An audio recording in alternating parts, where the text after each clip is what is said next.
One of the criteria of determining if the Prophet Muhammad, peace be upon him, is a prophet or not is through his prophecies. There are certain criteria to the prophecies. So a prophecy needs to be something which is not common knowledge amongst the people. There have to be numerous prophecies that you make, and it has to be something which hasn't been made by other people as well.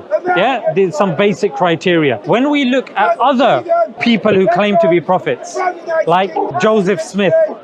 Joseph Smith claimed to be a prophet, right? For the Latter-day Saints and the Mormons. He made a prophecy. He said there will be an American Civil War between the North and the South. His followers say, wow, look, he made this prophecy, a very big prophecy. Wow. However, if you now look at the people of his time, there was an individual. He also made the same prophecy 20 years before of there being a war between the North and the South. His name was Congressman John Randolph. There was another one 10 years before called John Calhoun, who also made the same prophecy. So that discredits his main prophecy.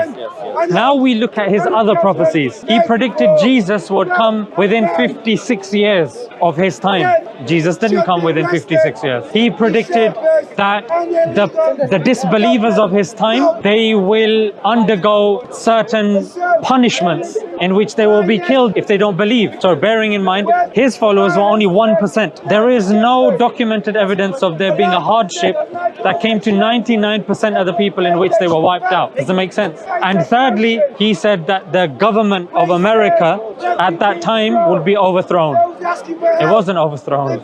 Yeah, the guy just didn't get re-elected again. Now, when you compare that to the Prophet Muhammad, peace be upon him, the Prophet said that there will come barefoot, unclothed herdsmen will compete with each other to build the tallest buildings. Now, at that time, the Arabs, the scholars are in agreement. Imam Nawawi, Imam Qurtubi, these came before the moment I'm going to tell you, the discovering of oil. They came before that, and they are in agreement. As Ibn Hajar says, as are the scholars, this refers to the Bedouin Arabs. Now, if you look at the Bedouin Arabs, Sir Wilfrid, who was an English explorer, said these guys were living day to day. Like, imagine someone living hand to mouth, relying only on the camel. If the camel dies, they die.